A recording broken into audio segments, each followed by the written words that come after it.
नमस्कार. मी रोहित सर आज तुमच्यासाठी एक वेगळा विषय घेऊन आलेलो आहे. वेगळा विषय हा प्रत्येक रिटेल इन्व्हेस्टरच्या जिव्हाळ्याचा विषय. मला भरपूर लोक फोन करून विचारतात की सर लॉंग टर्म इन्व्हेस्टमेंट म्हणजे काय, लॉंग टर्म इन्व्हेस्टमेंट कशी करावी. तर थोडंसं आज त्याच्याविषयी एक व्हिडिओ बनवतोय. लॉंग टर्म इन्व्हेस्टमेंट मी बरेच दिवस ऑब्झर्व करतोय, तर या मार्केटमध्ये लॉंग टर्म इन्व्हेस्टमेंट काही कोणी इंटेन्शनली करत नाही. लक्षात घ्या, ती चुकून होते म्हणजे काय, इंट्राडे मध्ये काहीतरी ट्रेड घेतात आणि तो ट्रेड आपल्या डायरेक्शन मध्ये नाही गेल्यामुळं ती पोझिशन कॅरी आउट केली जाते आणि ती लॉंग टर्म इन्व्हेस्टमेंट होते. तसं न करता आपण लॉंग टर्म इन्व्हेस्टमेंट कशी करायला पाहिजे, त्यासाठी काय करायला पाहिजे, यावर आज आपण व्हिडिओ घेणार आहोत. मित्रांनो, ज्यावेळेला आपण लॉंग टर्म असं म्हणतो त्यावेळेला आपल्या विषयी थोडंसं माइंडची सायकोलॉजी वेगळी झाली पाहिजे. मिनिमम 5 ते 7 वर्ष आपण ते आपले होल्डिंग्स ठेवले पाहिजेत पोर्टफोलिओमध्ये. मग आता त्याच्यासाठी मी 5 पॉइंट्स काढलेले आहेत. लक्षात घ्या, या प्रत्येक 5 पॉइंटचं आपण ॲनालिसिस आज करणार आहोत. फार लक्ष देऊन ऐका, फार चांगल्या पद्धतीने तुम्हाला प्रत्येकाला मी इन्फॉर्मेशन देणार आहे. पहिला पॉइंट असा आहे की आपण व्हॉट टू बाय हे नीट लक्षात घेतलं पाहिजे. व्हॉट टू बाय म्हणजे आपलं स्टॉक सिलेक्शन कसं असलं पाहिजे हे फार महत्वाचं आहे या मार्केटमध्ये. लक्षात घ्या, आपण जर स्टॉक सिलेक्शन चांगलं केलं तर आपली निम्मी बाजी आपण मारली. लक्षात ठेवा, आपला घोडा परफेक्ट असला पाहिजे. रेस कोर्स आहे, आपण घोडा निवडताना व्यवस्थितच निवडला पाहिजे की जो आपलं टार्गेट पूर्ण करेल, आपल्याला जिंकून देईल. मग स्टॉक सिलेक्शन करत असताना वेगवेगळे पॅरामीटर्स जे असतात, फंडामेंटल्स असतात, टेक्निकल्स असतात, ते आपण पाहत असतो. मग हे स्टॉक सिलेक्शन करत असताना एक गोष्ट लक्षात घ्या की प्रत्येक सेक्टरवरती आपली नजर असली पाहिजे आणि त्या सेक्टरचे जे टॉप 2 च्या कंपन्या, जास्तीत जास्त 3, त्यातलाच आपण स्टॉक हा लॉंग टर्म करता निवडला पाहिजे. जेणेकरून आपण आपलं जसजसं प्रोग्रेस होईल, आपलं तसतसं मार्केट जसजसं पुढे जाईल तसतसं आपल्याला काय होत जाईल, याचा फायदा होत जाईल. त्यामुळे स्टॉक सिलेक्शन हे फार महत्वाचं आहे. स्टॉक सिलेक्शन जर व्यवस्थित असेल, ॲक्युरेट असेल, त्या सेक्टरमधला तो किंग असेल, त्या सेक्टरमधला तो डॉमिनेटेड प्लेअर असेल, तो ग्रोथ स्टॉक असेल, तर आपलं काम फार सोपं होणार आहे. हे झालं पहिला स्टेप. लक्षात घ्या. आता दुसरी स्टेप काय आहे, व्हेन टू बाय. हे फार महत्वाचं आहे. When to buy. बऱ्याचदा काय होतं की स्टॉक हा मल्टीबॅगर झाल्यावरती आपण काय करत असतो, तो घेत असतो. स्टॉक हा मल्टीबॅगर झाल्यावरती आपण तो घेत असतो. मग मल्टीबॅगर झाल्यावरती स्टॉक आपण घेत असताना तो 2 टाइम्स, 2 टाइम्स, 3 टाइम्स, 4 टाइम्स झाल्यावरती रिटेल इन्व्हेस्टर घेतो आणि त्याच्यामध्ये ट्रॅप होऊन बसतो. तसं नाही करायला पाहिजे. आपल्याला आपल्या स्टॉकची कपॅसिटी किती आहे, ग्रोथची कपॅसिटी, हे आपण ओळखलं पाहिजे. व्हेन टू बाय हे अतिशय महत्वाचं. मग आता तुम्हाला साधं कॅल्क्युलेशन सांगतो. कुठलाही तुम्ही जेव्हा स्टॉक निवडता त्यावेळेला निम्मी बाजी मारता आणि पुढचं जे असतं ते तुम्ही कसं निवडायचं याविषयी मी थोडंसं सांगतो. When to bye.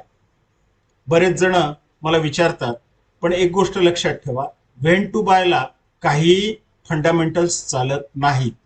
Me fundamental analysis करत असून सुद्धा तुम्हाला हे सांगतो, तिथं फंडामेंटल्स चालत नाहीत, तिथं पूर्णपणे टेक्निकल अनालिसिस लागतं. व्हेन टू बाय साधं कॅल्क्युलेशन सांगतो. ज्याला हाय मारलेला असतो त्या स्टॉकनी, त्यावेळेला त्या हाय पासून 40 to 50% ज्याला स्टॉक हा रिट्रेस होतो, खाली येतो, काही कारणांमुळे असेल, काही निगेटिव्ह न्यूज आलेले असतील किंवा काही त्यांचा रिझल्ट चांगला लागला नसेल, बॅड न्यूज असेल, तर तो 40 to 50% ज्याला रिट्रेस होतो त्याला आपण तो स्टॉक उचलायचा, तो बाय करायचा आणि तो होल्ड करायचा. लक्षात घ्या. मग आता हा 40 to 50% जोपर्यंत रिट्रेस होत नाही तोपर्यंत तो स्टॉक जर आपण त्याच्या आतमध्ये जर उचलला तर आपल्याला वेटिंग पिरियड हा पुढे जाईल, लक्षात ठेवा. त्यामुळं if you want to hold it in your portfolio then you have to wait for 40 to 50% correction of that particular stock. Okay, हे झाले 2 पॉइंट्स फार महत्वाचे. विच स्टॉक सिलेक्शन पहिली स्टेप आहे आणि दुसरी स्टेप काय आहे, व्हेन टू बाय. मी माझ्या मित्रांनाही सांगतो, तुम्ही सगळे माझे मित्रच आहात युट्यूब सबस्क्रायबर्स, तर 40 to 50% ज्या वेळेला स्टॉक करेक्ट होतो त्यावेळेलाच आपण तो स्टॉक घ्यायचा. तिसरी गोष्ट फार महत्वाची, पेशन्स. स्टॉक मार्केटमध्ये पेशन्स लागतो. बऱ्याच जणांची काय सवय असते की मी स्टॉक घेतला की लगेच मला रातोरात काय व्हायचं आहे, करोडपती, क्विक मनी पाहिजे आहे. तर इथे तसं काही क्विक मनी बनत नाही. हा स्टॉक तुमचा पेशन्स चेक करणार आहे. सारखा तो करेक्ट होणार आहे, 10%, 5%, 20%, पुन्हा वाढणार आहे, पुन्हा खाली उतरणार आहे. तर हे सगळं चालू असताना तुम्हाला पेशन्स अतिशय आवश्यक आहे. पेशन्स ज्याच्या जवळ आहे ना त्याला स्टॉक मार्केट पैसे देणार, हमखास सक्सेस मिळणार.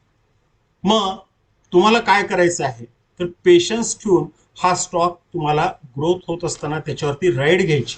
राईड घ्यायची म्हणजे कशा अर्थाने राईड घ्यायची, एरोप्लेनची कशी राईड असते ना तशी. स्टॉक एकदा घेतला की तो लॉंग टर्म करता होल्ड करायचा आणि पेशन्स तुमच्यामध्ये असेल तर you will definitely get a good result.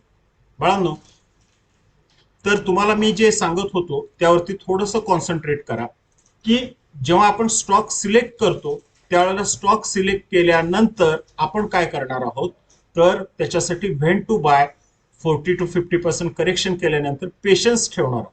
हा पेशन्स ज्याच्या जवळ आहे त्याला स्टॉक मार्केट पैसे हे देणारच आहे.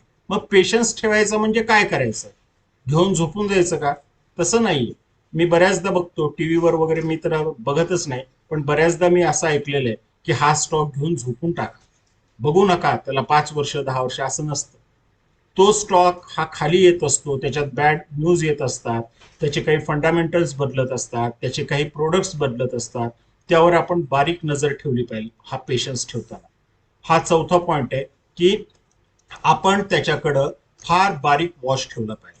चौथा पॉइंट काय, बारीक वॉच ठेवला पाहिजे. त्याच्या मॅनेजमेंट कधी काही बदल होतोय का, किंवा त्याच्या काही फंडामेंटल्स मध्ये बदल होतोय का, त्यांचे काही प्रोडक्ट्स बदलत आहेत का. आणि सगळ्यात महत्वाचा हा चौथ्या पॉइंट मध्ये वॉच ठेवत असताना आपण काय लक्षात ठेवायचंय की ही दुनिया टेक्नॉलॉजीची, हे जे चालूचा काळ आहे ना तो टेक्नॉलॉजीचा आहे. टेक्नॉलॉजीनुसार काय होतं तर ती कंपनी काही त्यांच्या रेव्हेन्यू जनरेट करण्यासाठी, काही प्रॉफिट मार्जिन वाढवण्यासाठी काही टेक्नॉलॉजीचा वापर करून आपला बिझनेस एक्सपांड करते का, हे सुद्धा आपण वॉच ठेवून बघितलं पाहिजे.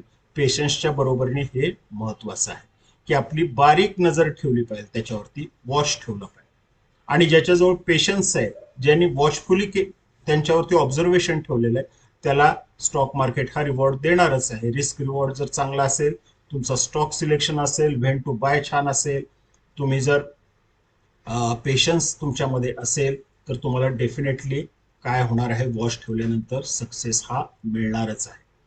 पेशन्स ठेवताना तुमची सायकोलॉजी टेस्ट होईल, तुम्ही मेंटल टफ किती आहात हे बघितलं जाईल, हे लक्षात घ्या.